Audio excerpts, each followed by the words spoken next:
Welcome to the Classroombrew podcast.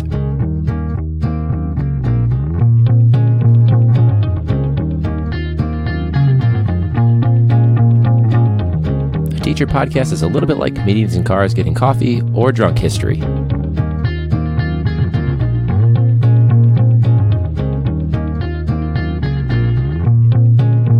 Do we actually drink when we record episodes? Yeah. Actually.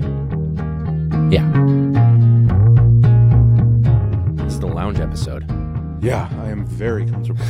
Just straight tequila, huh? I wanted to be bold, wanted to act cool, wanted to really... It's like watching Mad Men and then just drinking old fashions. Yeah, exactly. So like, I don't even like this, but... I hate them, but I want to try them. There you go. Have you ever had... Do you drink them, or...? I've never tried one, but I know just based on the ingredients, I would hate it. It is weird how different each one that I've had is. You know, I've had them... Oh, based on the bartender? Based on the bartender, the bar, what you like, how much... I mean, just like everything. Every single one I've had tastes different. It's crazy. Yeah. And it's like, that's kind of cool, but it's also very pretentious, and you're just like, all right, I just get over it. Can we turn off the light? I know that sounds super diva-ish, but maybe I have more of a headache than I thought. I'm all about the floor lighting. The table and floor lighting. Yeah. I rarely like an overhead light. Specifically just comfort, or you just like the... I don't, it's so domineering. It's so like, it's like always high noon in the room when an overhead light is on, and it's like, does it have to be? I'll say when I'm in my classroom, I only have half the lights on. Yeah. It's on the side that my desk isn't on, because it's you get one side of the room or the other, or you get both. Yeah. So I did a guest lecture at my alma mater this past semester, and I was so nervous. I was just so nervous that I didn't realize, like, I was in the dark the whole time. Like, I thought the lights are on, but it's like, no, a third of them are on, 2/3 are off, and I'm in, like, the dark section. I'm like, right. That's why everybody was falling asleep. It's not because I'm boring. I mean, that's part of it. But what was your guest lecture on, out of curiosity? It was about the importance of majoring in the humanities in undergrad, and the importance of the humanities in university, in college rather, in undergrad. And because my undergrad major was philosophy. So when I went to college, I was the first full philosophy major at my university. Oh. And it was like... This sounds kind of familiar. I think you mentioned that. I think I've talked about it. Probably. I know someone gave you shit for being a philosophy major when we were in like one of our classes with Robert, I think. Yeah. No, I wasn't... I was way out of my league in so many ways when I did that. When I started in the program. But yeah, that was... And now I am just finishing up the MA. Right, no longer the MAT. Probably talked about that last time I was on too. But, I think so. I think at the time, well, actually, I think we recorded it, and then like the day after you said, "Hey," so I actually left the MAT. Yeah. God, it might have been right after. Damn, we should have listened to that right beforehand.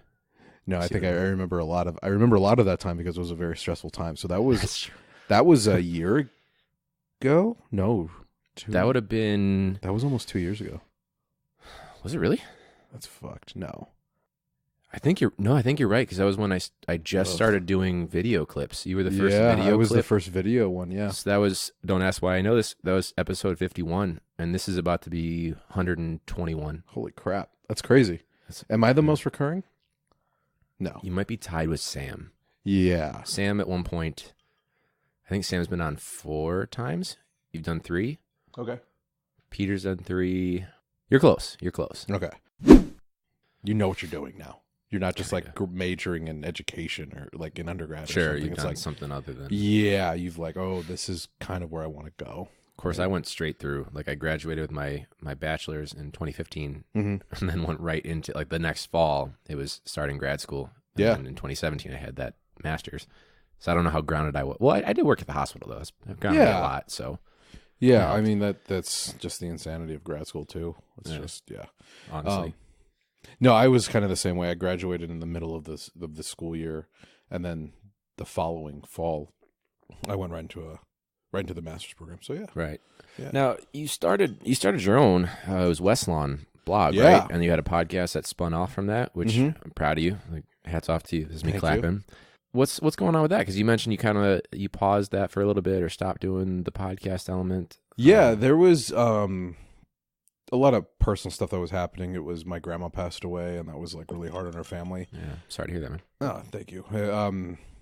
It was just like rearranging and all of that, and just kind of like finding my passion with it again. I really enjoyed what I was doing when I started. The blog part, or the blog part, and then the podcast part was like a dream come true. I wish I could have done that more. But I mean, you still can. There's still time, right? Yeah. Of course, it's just I realized really too late, but thankfully I realized it nonetheless that if you're gonna do something, you have to do it. And I couldn't. And it sounds so basic, but like I couldn't do school.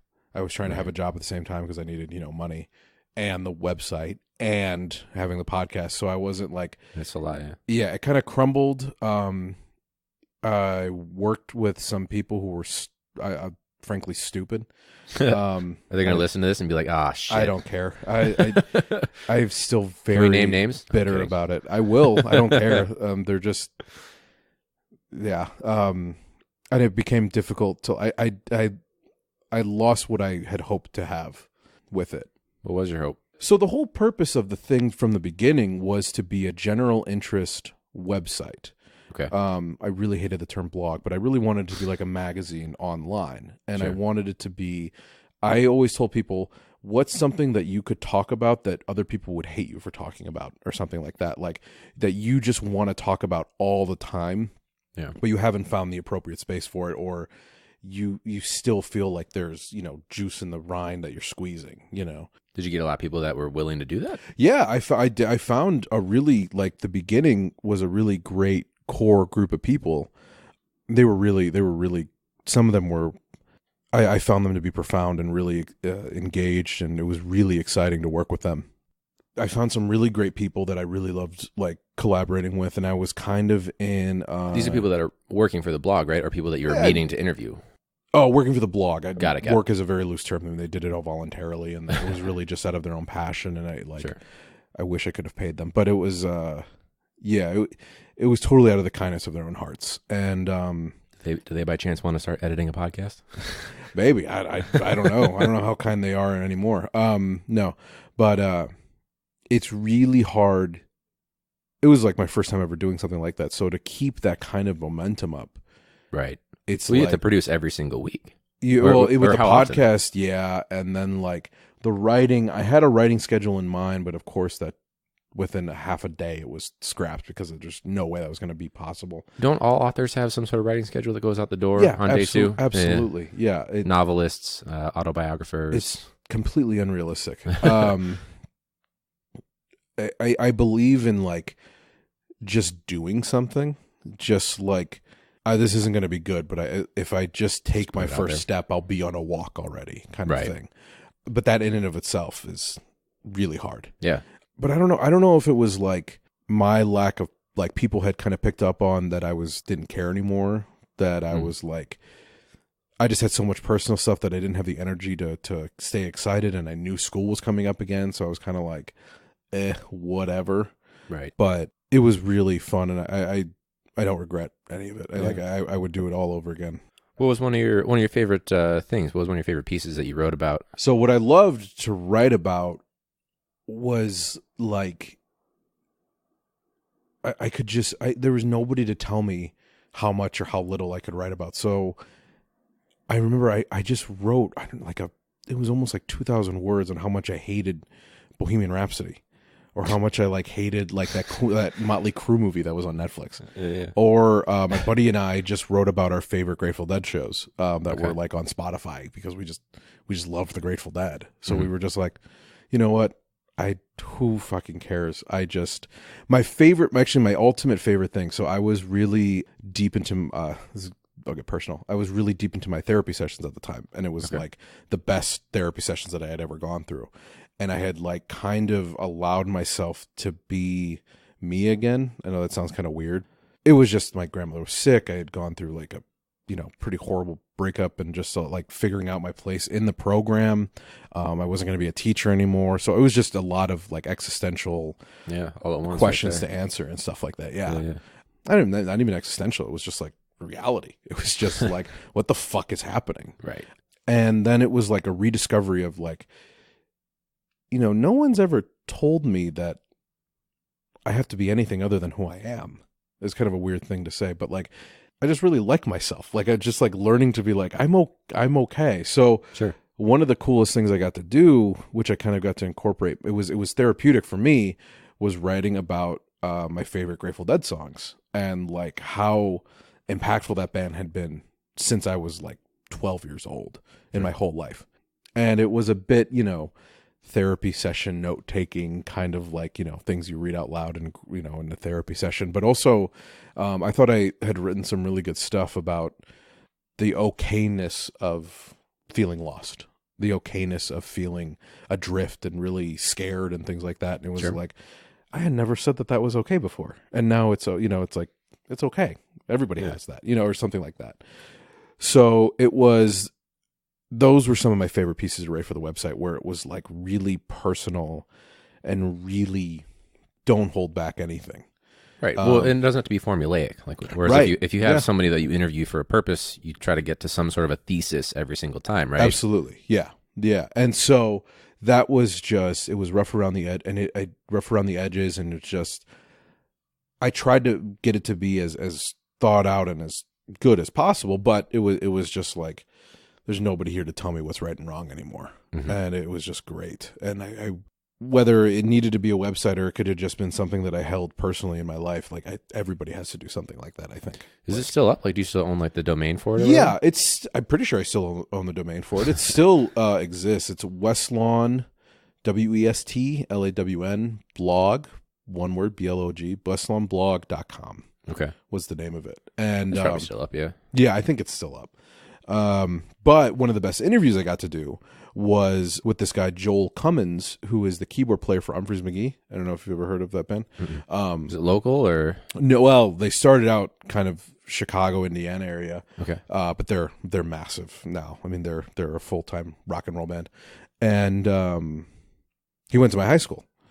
So I got to same grade and everything, or no, knew him at like the time? 25 years before me, or 20-some years before me. Yeah. Okay. He so graduated. Quote unquote went to the same high school. We were from the same neighborhood. His parents were very famous in our town. Like, you just, because we had a lot of kids who loved Umphrey's McGee, and they were like, you guys know my son? And they were just so nice, and like, you just knew the Cummins family, and they were teachers for a long time in the area. So it was really cool once, like, I kind of, through Twitter, kind of started, we followed each other, and we just then we started messaging back and forth about like, hey, would you like to do this or that? And he was just really nice about everything, and he's the nicest guy in the world. So I got to interview him for my podcast, and it was nice. Dude, I used to, like, me and my buddy used to drive around listening to your, like, one CD that we could afford from your band and be like, this guy went to our high school. He went to our high school. Yeah, it's pretty sweet. And now I'm interviewing him, and I got to, like, just talk with him about his time in high school. It was really cool. So those are my two favorite things that I got to do from. How many episodes did you do on the podcast? Not many. Not enough, because then school started and things like that. Right. Well, that's how you had, like, you had your dad on at one point. I had my dad on. Yeah. That was fun. That's the Freudian episode. The Freudian episode? Yeah. No, it was very much like, it's very funny when you're like, your parents are so comfortable around you. Right. And then when you kind of like ask them the same questions you would ask. Like, but you have a microphone in front of you. And they're just like, why do you want to know that? Like, now you show humility or whatever. Like, yeah. Now you'll finally be quiet about something. Right. Thank you. Yeah. That's insane. So when you started out, like, what brought you from, all right, blog, and also I want to do a podcast? Like, how did you get from A to B, and like, how did you start out the podcast? Well, when I was in high school, I did radio. There was a radio station in our high school, and that's what I'm trying to do right now at the school I work at. Yeah. It was so much fun. It was crazy to have a fully functioning radio with a radio tower, radio station. I mean, it was the real deal, even if it went 3 miles. It's further than my podcast. No, there you go. Yeah. No. So I just did that in high school, and I don't know. I had a big enough ego to think that I listened to every podcast and go, I can do this. And that's how it starts, right? You listen to someone and you go, all right, yeah, I could do that. Yeah, that's fine. I can totally do that. So then I signed up for it, and I signed up myself to kind of like, all right, let's get this started. Mm-hmm. And I just did it. Yeah. Yeah. What'd you use for gear and stuff? People that are listening are like, oh God, Ryan, because yeah. gear's interesting. You know, the scarlet red. Focusrite. Yeah. Like, sad that I know that shit. I don't even own one and I know that shit. Hey, they're so great. I spent way too much money on it. I overspent so much on that. It was so stupid. But we all do. It sounds amazing. Yeah. It's really good equipment. Right. Yeah. And then what'd you use for mics? SM58s. Okay. So yeah. Did you get like stands like these ones, or like I'm trying to figure out if I inspired you? No, I'm just kidding. No. I am not a stands guy. My whole philosophy with the podcast was what helps first is having people on who have microphone experience. Okay. That really helps. So comics were really good to have on because I had a lot of friends who did stand up. I only did so many episodes, but the whole philosophy was that I didn't want to have headphones. I didn't want to have stands. I wanted you to hold the mic yourself, and I wanted you to feel like what you were saying was worthy of being heard by other people. So you had to be cognizant of how much people heard you. You had to be cognizant of where the microphone was. I wanted you to have enough of an ego to want to be heard. Now, did you tell them this, or was this like an unspoken understanding with people? I told some people, but like some people, like when they're in public speaking, they hold, they sound like this. They hold it down here. They just think that a microphone in their hand makes them heard. Right. When, you got to be in a certain place and all this kind of stuff. But that's why comics were so good, because they have practice with that. Right. Well, and they do proximity and all that stuff for the sake of whatever they're trying to. Yeah. So that was the whole idea. Was I wanted you to know that you had something to say, right, that was worth hearing. So work a little bit harder to be heard. Which I totally, one time when I was doing an episode with Joe Dombrowski, he actually left teaching because his stand-up career has just skyrocketed now. Nice. And it got to the point where he said something and I got really excited about, like, I don't know if it was like a quip I was going to like drop in, or I wanted to add something. And I was kind of like, you lean back a little bit when it's not like your coverage or whatever. Sure. And I like jumped in and I actually like bumped it, like the mic with my face. It's like great. You can actually see it if you look on episode 84 as a video. I really wanted to be heard then, to the point you sacrifice your body. Sacrifice my body. There you go. Bodied up, got in there. There you go. No, it is a lot different when you have someone on that is a comic. I've had like 3 or 4 people that have been they either do stand up now or they have in the past or whatever, and they know how to hold the space. Yeah. Obviously it's going to be that much more entertaining as well. But they really do have that idea of like proximity to the microphone and things like that. Things that like normally I didn't have to tell you, like, you knew exactly what to do with the microphone. Yeah. Didn't have to give you cans, versus like some people I'm like, all right, about a fist away. Make sure if you're going to give you go above it, like, doesn't do any of that shit. Yeah. Especially like, I mean, you see me like when I'm taking a drink, I try to like, right. I don't want to be on the mic when I'm like sipping. What's that thing called when people have like they talk about it on Armchair Expert all the time. When people are like super sensitive and they hate like those like sounds. I mean, I know that's like ASMR kind of thing, but it's like the opposite of that. Yeah, exactly. Which I don't understand ASMR. I just hate don't. That shit I just so don't much. fucking get it. Dave Grohl was on Whitney Cummings' podcast, and they did a little ASMR. They were kind of mocking it, but they were doing it, and I was like, "Stop it, Dave Grohl! This is so weird. Stop it." So, yeah, that's kind of everything that's been happening in my life, and now finishing out the MA program, no longer like pursuing teaching. Did you get the degree, or is your graduation in like May or something? No, so it feels like forever, dude. Like we met 3 years ago. Yeah. I was in my second year. You were just starting your first year. It feels like 40. I mean, it's fucking crazy, but it's like not that long of a time. Yeah. But so much has happened in between then and now. So I will hopefully be this time next year graduating. Okay. Right on.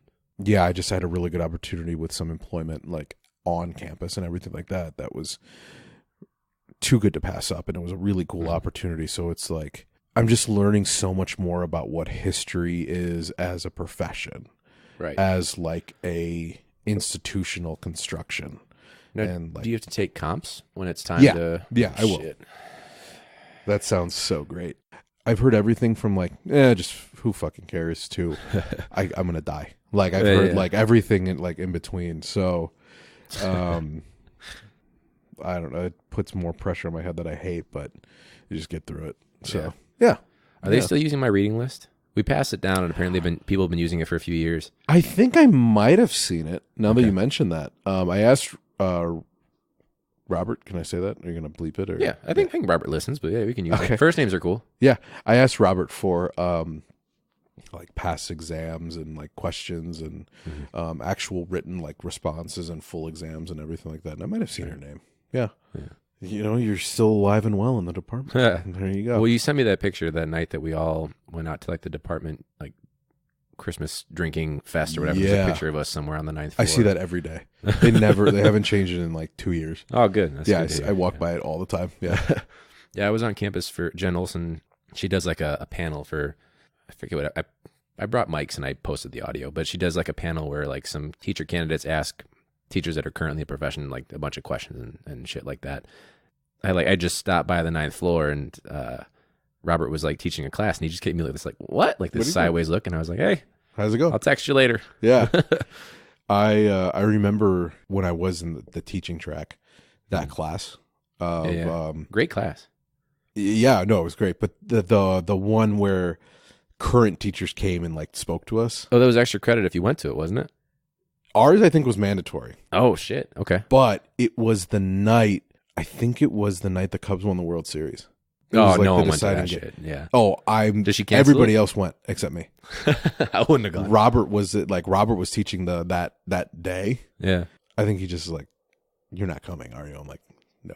I don't remember when. I'd have to look at my Google Calendar to see because that's when I started using it. Was in grad school. Yeah. I don't know if we had class that day or not. I know I watched gone. it. You weren't. I think you were student teaching that semester. That might have been what it was. Something like that. Yeah. I don't think I. No. That was a semester before you were student teaching. I think, yeah. See, you have a better memory about my life Fall 2016, you and I met for the first time when we had that first class. Yes, I don't know then if he had class or not. I feel like he would have said nah. No, he had class. He really wanted to cancel it. I remember hanging my head in shame, but with a big smile on my face the next time we met. I know he let us out early once because it was like I think game 6 or something like that. Or game 5, whatever. Some game was, and he's like, "All right, guys, go enjoy. Turn the radio on. Go. Go. Yeah. Like we still got like they were 3-hour classes. We still got like 2 hours and 45 minutes. Plenty of time. It was great. Plenty of time. Yeah. So. Well, I'm gonna do a refill break. Do you want a refill? I'm okay. Straight tequila. I'm good for right now. Yeah. Now, when you actually came to the realization that you were like, all right, the teaching track is not going to work out. What actually happened? I remember you texted me that day. Yeah. Like, hey, quick update. No longer a teacher. But what actually happened? I could not wrap my head around certain things that teaching required. I couldn't wrap my head around. I think one of them was like frequent updates during the class, like the minutia of it. I just couldn't grasp. You mean like checks for understanding? Checks for understanding. Again, this is like hieroglyphics now because I just thinking back on it, what it was. Yeah, stuff like that. I had someone nicely say like, "You're 10 years too late." Like if this were 10 years ago, you would have been perfect. But it's not all about charisma anymore. It's so much different than that. Got it.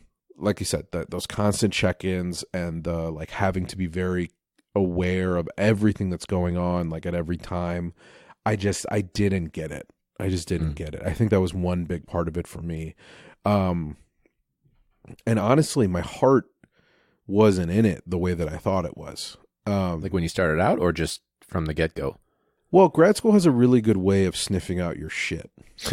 Yeah. It really has a very low bullshit point to it. It's like when you cook with olive oil, it'll smoke quickly. It's a good analogy. Yeah, it's just so I was happy to go to grad school. I really I wanted to, but I didn't know what I was getting myself into.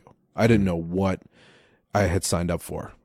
So it took a lot of just trial by fires and like being like beaten down so much before I understood where I stood. Learning all that in the process of it, it was just completely different than what I had kind of expected. Whereas I just kind of thought that I'm just going to go to graduate school and I'll become a teacher and then I'll have a happy life like that. It's just what I kind of wanted to do. I kind of wanted to go into politics. At the time, I did really want to, so I'm like, I'll do this, and it'll kind of lead to this. Even though I really did want to become a high school teacher. I mean, I really did have like a desire to do that, but it was just too, I don't want to say facetious, but too inauthentic. Let's say that. It wasn't really, again, I didn't know what I had signed up for. No, I get that though. There's probably some people that are listening that are like, yeah, like there's so much to it that you don't even realize that you have to, like, I get kids that will email me at like 9:00 at night on a Tuesday and be like, do we have school tomorrow? Like, yeah, no shit, we got school tomorrow. It's like dude. The middle of October. It's like, what makes you think? There's no break, or we can come back from break and be like, all right, well, when's spring break? Like, it's January 7th, the first day that we're back. Like, I get that kind of shit. Or even like coaching too. That's a whole other beast too, where I get players that we have like a group chat to like contact everybody. And they'll be like, well, can I get a ride? It's like, what? Could you imagine, did you do sports in high school? For my freshman year, yeah. Okay. Could you ever imagine asking your coach for a ride to that practice? Time, I could, but it was a very special circumstance where like I played rugby at a town 5 towns over, and my coach was like, oh, okay. Well, that's understandable. Yeah. Sorry, well, no, I'm talking like the kid that's literally 2 blocks away saying, I need a ride or I'm not coming. And it's like, what? Like, if I didn't go to practice when I was in high school, you're cut. Sure. They don't need you. Sure. Yeah. No. I'm waking up to so much more of how intricate and thought out and planned human life is. The human being has to go through a lot more planning than I think other people realize. Right. In order to be kind of, survival and successful and things like that. Yeah. It's not just kind of thrown together and thrown against the wall. Well, there are some people that I think throw it together and they somehow get enough favors or enough luck though. Like absolutely. I've met some people that teach in my district, and I'm like, how the fuck did you make it this far in life? Truly. And I'm so grateful, and kind of, I mean, it still hurts a little bit, and I was definitely bitter in the moment, but I'm so grateful that I had people that said, what the fuck are you doing? Okay. Professors? That was verbatim? No, I'm kidding. No. In their eyes, that's verbatim what they said. Sure. No. A tough love moment, though. Yeah. But like rightfully so, and I took it a little bit more personally than I had to at the time, but also like it was them holding me accountable, which I think a lot of those people, because it's just true, people just get fucking lucky.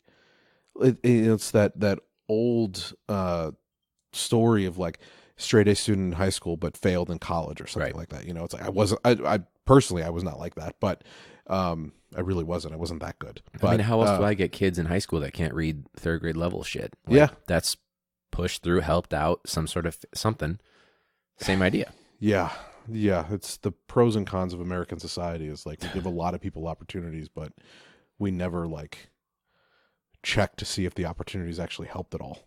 Know, in reality, and it felt that people could just tell that I wasn't trying to lie to anybody, but they were just like, you're not really supposed to be here. Like this isn't where you don't have to be here, A, and B, this isn't where you're going to land. It's kind of the weird thing about graduate school is like, this is the 5th cherry on top. Like you don't need this, right? And for some people you do, for some other people you don't. But like, kind of in my position, I was fortunate enough to be like, which way are you going to go? Which way, and the MA is just more helpful to my career goals and like my more personal things. And it's like, I'm actually enjoying it on its own. What's the worst? Like, I don't know about you, but like when you go out to like bar trivia and it's like, oh, I suck at trivia. Holy shit. And then like, they ask a history question, the whole table will be like, what the fuck? Why did we even bring you? I'm like, I don't know. I didn't promise anything. I had some kid in the hallway, like freshman, like 2nd week of school. And he was like, what are you teaching? I was like, social studies. That's like history, right? And I was like, yeah, it can be. And I was very cagey at the time. Yeah. And he goes like, well, you know a lot of stuff. And I was like, probably. And he's like, you know everything? And I was like, pretty close. Have a good day. Like, go to class. Why are you in the hallway still? But I truly don't. Like, if I'm answering that honestly, like, no. It's the whole idea of the more educated you are, the less you realize that you know. I think there is something to be said about chronology. I think that there, it's like how I'm especially starting to understand what my final exams will be about the series of events in which they happened or something like that. Okay. A to B, B to C, that for some things that happen that way or whatever, That's my next question. It's like, if I'm not teaching an account of the past in a chronological order, then what am I doing? Right. And that's something that let's say you were teaching and you wanted to lead to that whole like historical development and what does it mean and connections. You're going to get a lot of pushback because they just want to focus on skills because the kids don't necessarily have them. Right. Even though being able to do that is a higher order thinking task, but they don't see it as, well, there are the Illinois history standards, and that is part of it too. But for the most part, they're looking at Common Core. Can they read? Can they write? Yeah. Can they speak? That's what they care about. So when you try to say something like that, like, well, no, you're getting too content-based. But it is content-based, but that's not the crux of what you're trying to do. Which, again, I'm torn on this point because I think college is best served. I really, and I don't hide the fact that I hate the idea that business school is in a university. It makes no fucking sense to me. It's a fucking trade school. You're learning a fucking trade. Management classes don't need to be taught alongside an ethics course, or rather a sociology course. I feel like you're about to take over for Amazon. There's no ethics in business. No, yeah, well, absolutely not. No, but if you're not going to marry the two, if you're not going to like really try to meld, the importance of the humanities in everyday life, and then you can also do business with it or something, why? I know it's a purely money-making thing. I get it. Like, it's purely profit-driven and all this kind of stuff, but like, and the university system as well. Like, yeah. Degree, I went to a small private school. That's bullshit. It's like, if you're not going to use the history courses that you're teaching with your business courses, why are you like, right? Why do we need this? Why do we need these 31 credits to get X degree for this? And purpose? I totally believe that history should, it is important. Or all the humanities and things like that, I do totally believe they're important. But if the university as an administrative system is not going to reflect that, what are you doing? What am I doing? Okay, so then at that point, it's skill building. It is just being a better writer than you were when you were 17.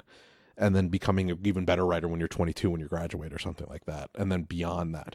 That's okay. That's fine. But again, this is like, well, then what is history?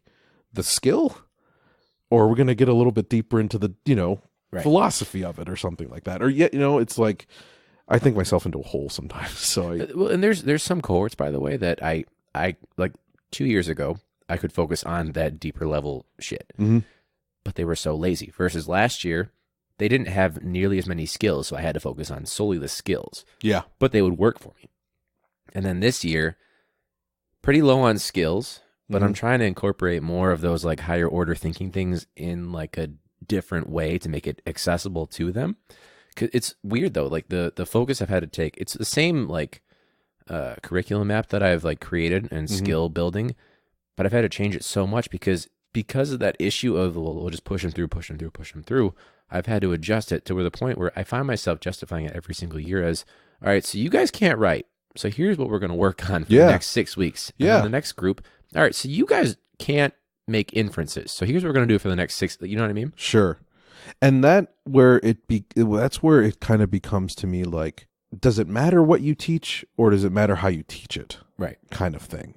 Because one thing I used to love about history and like all this kind of stuff, and like when I was, younger, was like history had like the coolest ideas. It was just like, it was cool to learn about the Black Panthers. It was cool to learn about Martin Luther King Jr. or something like, or it was cool to learn about like my Mexican American like past and things like that. And like, those things were just cool to me. But that's not everything to a certain point too. I'm not just here to like point out bullshit and then be like, all right, here's a test. Right. How much bullshit is there in the world or something like that? Right. Like, I find myself asking that all the time too. Like I did American Expansion, focusing on like the people that we basically shit on to get the land we have. Mm-hmm. I do a police brutality unit on like the whole reparations thing with like the South Side torture scandal and all that stuff. And when I look back on it, like it's this whole like social justice theme. And even now I'm questioning myself like, well, what's the point? Yeah. Now, granted, it's setting things up for like the civics course, but I'm starting to think like, am I just being a downer? Like, but then that's history as a civics lesson. Yeah. It's like, but that's not necessarily bad, but it's like, I don't know. It's well, like so I weird. just did a day on the final solution. So like I open with a Band of Brothers clip when they come across a concentration camp, and then I warned them like, hey, because the best advice that I ever got when I was student teaching, not maybe the best, but some of the best advice was a department chair. But I tried to incorporate a little bit of humor when we were talking about, it got to the point when like Hitler commits suicide because the Allies close in. Mm-hmm. And he said, you don't need to do that. You can let them sit in, wow, this fucking sucks. Yeah. Yeah. And I did that, and I warned him, like, guys, today's going to suck. Like, you're going to see some fucked up shit. It's going to be sad, and I'm not going to give you an uplifting moment at the end. But then, like, when the week was over and we got all that stuff done, like, it impacted them. Like, I got them. Yeah. That felt good. But I was like, well, where's, like, where's my thesis for, you know what I mean? There doesn't have to be joy in the world. Yeah. I know that's a really weird thing to say, but it's like, you don't have to make cancer good. You know what I mean? Like, right. I've had multiple kids, by the way, this year. They're like, this is the emotional class. Yeah. I can't walk out of here without being emotional. Yeah. Put them in their feels. But I think that's so good. I think that's a whole other like third party level to what the humanities can do. Yeah. And the social sciences too, because you are dealing with like, as cool as it is to learn about Martin Luther King Jr. and like learn like how cool his words are. What was he getting at? Right. You know, what is Elie Wiesel writing about? It's not just this beautiful book or like this beautiful account. He's writing about, you know, they're doing something horrible, or right. you know, they're, you know, or accounts of something horrible. So, I don't know. I maybe it's my own naivete, but it's like, is ethics really the hardest part that we have to push on these people? Do we really have to worry about like, are these kids going to start the second Holocaust or something like that? I know that might be downplaying what I'm saying a little too much, but it's like, you know, it's like, do I really have to worry about that? And maybe for some teachers in some places, it just hits different. Oh, for sure. Your North Side teachers are worried about like, well, are they going to get into Harvard or like Loyola? Versus I'm worried about like, is John Doe gonna hand over his gun that he got on the black market with the serial number cracked? This is a real thing that happened, by the way. Yeah, no, yeah. I had a kid with an ankle monitor because he had an unregistered gun, and also he can't have a licensed firearm. Yeah. To the point where, and this is not a kid, by the way, that I would classify. I don't mean this to be insulting, but this is a kid that is likely on the spectrum, undiagnosed, has severe deficits academically, and he has a Glock 17 in the back of his waistband. Like, that's not like that severely concerns me. Sure. We've had like 3 or 4 kids, alumni and current students, that have been shot and or killed. Jesus. Yeah. So that is the point where I'm like, shit, what are we gonna? But then it's like, who fucking needs the ethics lesson then? It's like, who needs it more? Like, yes, kids need it. Like, of course that's. But at the high school level, though, is that the point where it's like, all right, now we're just speaking to deaf ears? Yeah, I don't know. I of course it's not bad, but it's like, what else can be done? What else can happen from here? Right. It's crazy how you look at different places and you see where their starting point is. I think you're totally right. It's like I grew up in a wealthy suburban high school, west suburban town. Almost every adult that I knew had an advanced degree, master's degree or something. Almost everybody I know went to college. That's just the given. That's just a way of life. There you go. Not Harvard, but it was like, this is just what you're doing. Right. You know, our starting point was half a silver spoon in our mouth, you know. Other people, it's just being more aware of that and maybe making less assumptions and kind of just asking more questions. Right. And being more open to what you hear rather than thinking about what you have to hear, what you're supposed to be hearing. And I think what's crazy too is that I had a kid, he graduated last year, and I had him as a junior in a sophomore class. And he came up to me right after graduation. And this is like the one time that a student has said something that got me like choked up by something. Mm-hmm. And so he wound up being not a valedictorian, but a very like ranked high in the graduating class student. And he was previously like he was very involved in gang life. He was still involved, but he said like I don't know what the offhand comment I said was. Like he was talking about like I'm not coming to school. I'm gonna go hang out with so and so and so and so. And I was like, what the fuck? What if something happens to those two and you're there at the wrong place at the wrong time? Sure. And you're supposed to be in class or some shit. It was like some sort of offhand comment like that. And he was like, yeah, and I didn't go to that. And then I don't think like anything violent happened, but like those two kids like later in life wound up being locked up. Yeah.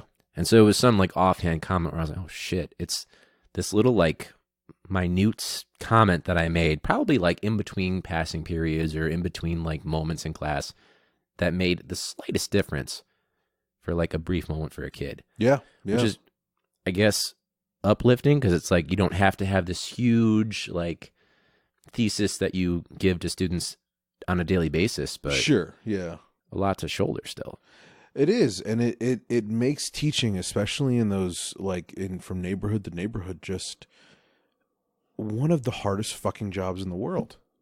Yeah, no, I did talk last week about taking mental health days and how I suck at taking them. It is so weird. I have a lot of guilt when I do it. Yes, inevitably. I totally agree with that. It is so weird what you learn about what you need as you get older that like you never gave yourself before. It's just like I didn't miss many days of school when I was a student, for example. I could have used a few days. Sure. Yeah. Do you take mental health days now? Yeah. I allow myself. I learned this about myself that I have a very sulky personality sometimes, where I just have to be burying my head in the sand for about a day or day and a half or something like that. Like I have to feel horrible about this thing. And then it's just like, I just feel better after a while. Okay. That's a very only child thing. I am an only child. So it's just like, you know, when you get angry about something, where do you go? You just go to your room. And then that becomes your coping mechanism. And then you're 26 years old and you're like, this is still my coping mechanism, you know? So I really like being alone. Excuse me. I really like being alone. Should we face the mic in the corner?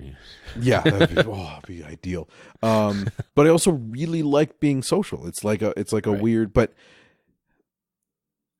not having any shame in saying like, I feel like shit today. Mm-hmm. And having the gall to just be like, I don't fucking care about anything. I mean, we have to have 5 emergency sub plans on file at any given time. Let's say I use 1 or 2 of them. I have to reload them so they're there just in case. And so I know that I haven't used them in 3 years. They're the same ones that are still sitting. I update them to like, you know, account for like a few tweaks to like my schedule, but I haven't used the damn things. Yeah. Because I have too much guilt about like, well, you know, it's kind of a critical point in the unit. And you know, I didn't really set up my room. Right. Yeah. I come up with like 18 reasons not to. Mm-hmm. Although my first year, I remember I woke up one day and we had the windows open and I smelled the fresh air coming in and I was like, I'm not going in today. Then that's a whole other thing. Absolutely. Well, but I hadn't taken one since, this is now the 3rd year in CPS, and I hadn't taken one since like May of the previous school year. But some kids, I talked about this on the last episode too. Some kids like came in late to my 8th period class that they're always fucking late. And they handed me a tardy pass and they kind of like winced at me. And I was like, I should probably take a day. Yeah. And I did. But I don't know. I just started like worrying about things. Like you have to go into complete lockdown mode. Otherwise your room's going to be destroyed. Yeah. Because even if you have the greatest classes in the world, and granted my kids have gotten better over the years.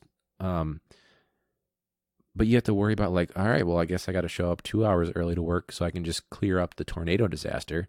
Yeah. Like we have the makeup days. I think this will come out right as those makeup days or no, actually right after, the week after. I'm sending my kids to the few kids that show up to the computer lab because I don't want to worry about it. Like I want to enjoy that first day back of just let's get back in the groove. Let's do this thing.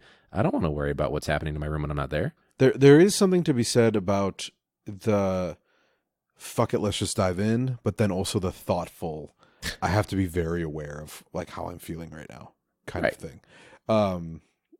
Because then if I sulk too much, I'm 2 in that hole. And you're actually going to be truly miserable. But at the same time, like kind of along with what you're saying, it's like,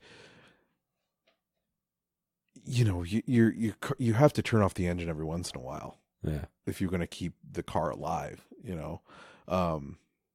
So I don't think you have to feel as bad as you think about it, You basically have to be a prude to be a teacher. Like on the surface, you have to be like, I'm not sure if I should tell my students that I have a drink every so often. I have a podcast surrounding drinking. Like you have to have this persona of being this perfect individual up here, even though it's not true. No, you're fucking human. And that's why you need to have mental health days to keep yourself human. Which I totally remember when you would see, this is very age old, I'm sure. You see the teacher outside of the class? Right. And it's like, oh, I thought they just, stayed there. See, I never had that because both of my parents were teachers. That's true. I was just like, well, duh, you're going to be at Jewel, buying groceries. Like, because my mom's a teacher and she's here too. It's like, but it was I remember the few times I ran into teachers. I remember every single one of them. I ran into it was going to be my 3rd grade teacher at a Target, ran into my 2nd grade teacher when I had my 2nd grade teacher at a Kohl's. Like those are, who gives a shit about those interact? Yeah. But I remember them because it's like, oh shit, that's a teacher out in society. Yeah. Even I okay, maybe I'm being too flippant about it, but like, but you also have a different perspective like that. But I also remember like running into my teachers in like the parking lot to their cars. It's like, you drive? Like, who let you? Right. You're mean. Do you know how mean you are? You shouldn't be allowed to drive. I joke about that because one time I saw my students crossing and I was in my car. Oh, yeah. So I jokingly out the window was like, I could end it right now, kids. Rev the engine. Well, that's why you shouldn't use your last name. Yeah, there you go. There's someone that's going to not realize that I'm joking, by the way. Yeah. On the last episode, too, I joked about cross-checking a kid in a student versus staff hockey game. Someone's going to try to report me because they don't realize I'm joking. Of course. Someone somewhere. You work in the public sphere. There you go. Yeah, that is just... We're held to a higher standard than public officials. Yeah, it's the stupidest fucking thing in the world. It's just ironic to like, do you think there's a part of your job that is just a moral barometer? A moral... Oh, like of the current generation? Morality. Like, not of the current, but it's like you just said, you having to be a perfect person. Oh, I see what you're saying. It's like I set the standard for those kids. You set the standard for the morality, and you're a coach too, which is a whole other thing where it's like the word character gets thrown around so much in sports, which doesn't make any sense to me. Because Michael Jordan's a monster, but he's the greatest athlete that might have ever lived. Right. It's like, is it better to just say, you know what? All of these things happen to live side by side, right, in their own way.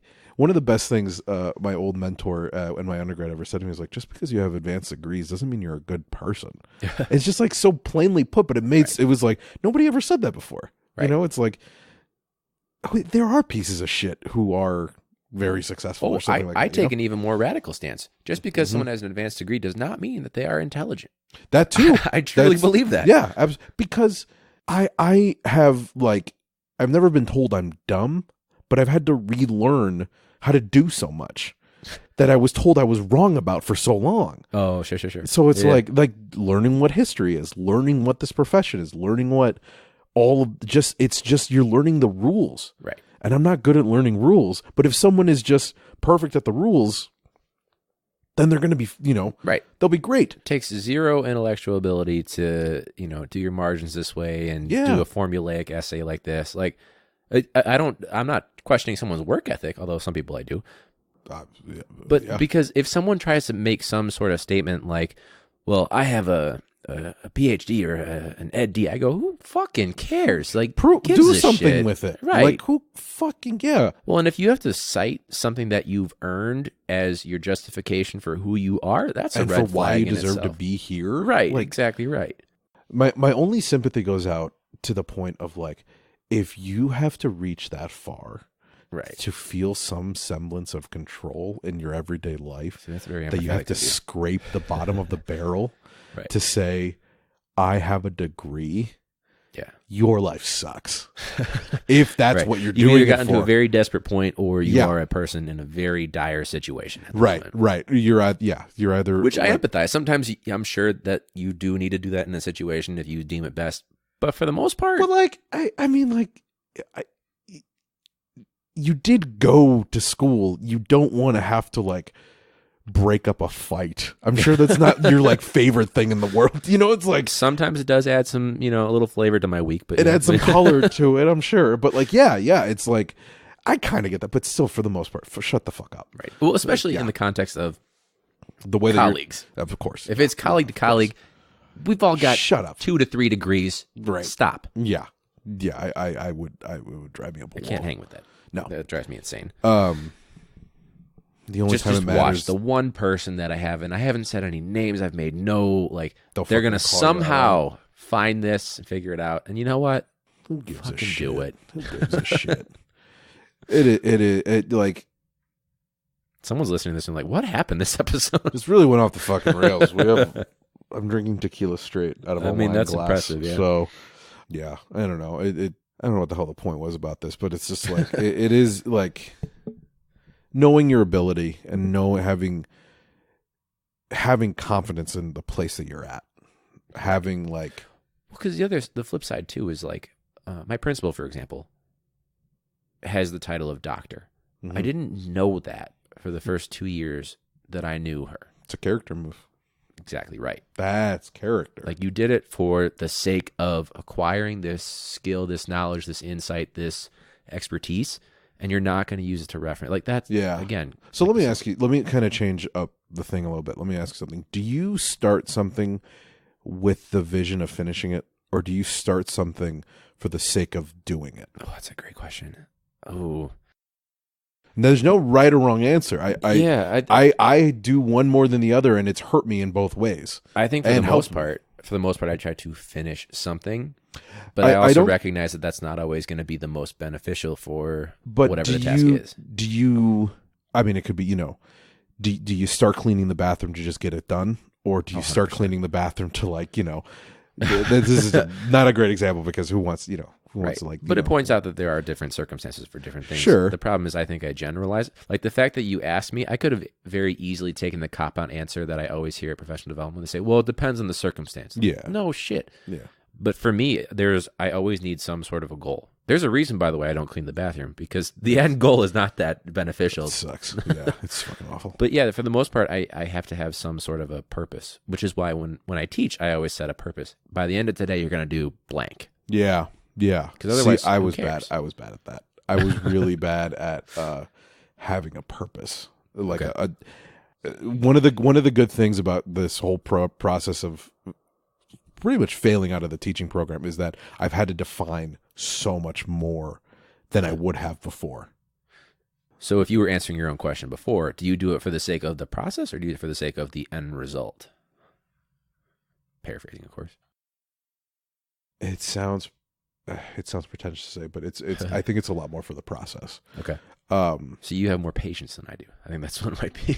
I have more confusion. It's not patience. I'm so much more fucking confused than I have to let on. Like,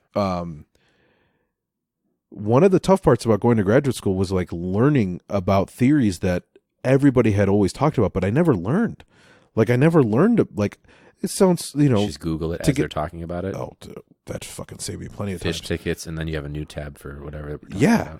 It's absolutely. I've had to do that a lot less, by the way. Fish tickets? Yeah, Googling fish tickets during class, or fish Twitter. Shout out to fish Twitter. Yeah, they listen for sure. Absolutely. No, but it's really hard to say. How do I put this? Like, it can all go back to childhood, but just having this whole thing of like, my dad was really adamant about like always question everything, and that's okay. That's that's a good thing to put on a mug. Unless you question him saying question everything, then you just get into an existential dread hole, like. And then you start a podcast after being on your buddy's podcast, right? And you're just like chain smoking cigarettes at that point. Right. But it is that thing of like, you just have to play by their rules for a little bit. It's like the whole point of the rules is to keep you somewhat organized and give you some direction. There's a reason why basketball or any sport, is like there are boundaries, there are rules, there are things. Because if we just let you run the expanse of the whole world, nothing would ever happen. Right. Just play along until you get the thing. Then do of what course you can ask, like, what if we did this a little bit more? What if we did that a little bit more? It's like, but what can you do within the confines of what has been given to you? Right. Which I think is really exciting. I really enjoy, as much as like I can be kind of disparate and kind of all over the place. There is something really fun to be said about like, this is all you have. Figure it out. Sure. That's so left to your devices. Exhilarating. That is really cool. But to answer the question, do I start something? I think that answers the question on its own. I have no fucking endpoint. You just gave a resign. No, I've had to learn how to enjoy and appreciate the endpoint, and just say fuck it, get to the endpoint. Sure. For self-preservation, sometimes, to be honest with you. No, yeah, and like you said, grad school is fast. I have 100 more questions than what is asked during a class, or what the time allotted to do something. But I have to move on at a certain point. Which is good and bad. It's good and bad because it's like, well, if I have questions that I'll never answer, thank God it'll be over soon. Or, this was so exciting, we have to end it. Like, yeah. I'm with you. Weird how it goes, but yeah. To kind of round us out, if you could give like a message from like someone that's made it to the end, as someone that also podcasts, what's your takeaway, or let's say we play this at the beginning of the episode. What do they have in store for them for this one? For this podcast? It's okay to have things fall apart. There you go. I like it. It's okay to be held accountable and for you to be called on your bullshit. When you're in the dark, that's when the light is the clearest, and shit will really happen more. Now, for all the hate mail and email I'm going to get. Yeah. Where do I forward that? Where can people reach you? Like, let's say you restart West Lawn Podcast or the West Lawn, westlawnblog.com, yeah. But where can they reach you on that? For me, it's just Tapia288 on Instagram and Twitter. TAPIA. Right on. 288. Yeah. You going to use any of this audio for your podcast? Bring it back? Oh, God, I don't know. Maybe. Depends on how good you edit it. How well you edit it. Yeah. It's going to be raw, it's man. All Who on gives you. Who gives a shit? It's December 30th, 2019. Someone gave me shit for getting the episode number wrong. Like I just said, it was episode X, and they were like, it was X plus 1. It's like, fuck. You have a real fan base then. Do you have I guess if there are haters, a listenership, yeah. Yeah, something like that. We'll see how they dwindle as the years go on. We'll see. Exactly. Well, Matt, I'm glad we did this. It's been too long. We won't go this long next time, I hope. I Life always happens. Always a pleasure. And it is Absolutely. weird no longer being the teaching track on a teaching podcast. I could make the argument, what the fuck am I doing here? We are the Devin Siebold has a podcast too. This is the, as he would put it, the anti-teaching podcast, because we talk about the bullshit. I'm amazed how you're still a teacher after doing this podcast for so long. Well, that's why I vent it all out, and then by the time I show up, I'm like, hey, I got it all off my chest, kid. That's your mental health day. That's my mental. There you go. Mental health drinks. There you go. That's what I would call it. That's the episode title now. Mental health drinks. So some people always listen. They're like, where does the episode title come from? They got to wait until minute 60 plus to get this episode title. But yeah. Well, everybody that's been listening, appreciate you guys and your support. Getting that much closer to 3 years of Classroom Brew. So thanks so much for listening. Appreciate you. You can get exclusive content like full-length video episodes on patreon.com/classroombrew. You can reach me at classroombrew on social media or classroombrew@gmail.com. If you don't like to write, maybe you want us to reach you where you're at, you can always send me a video message or an audio message on the email classroombrew@gmail.com. One more time. Matt, appreciate you being on. And until next week, guys, class dismissed.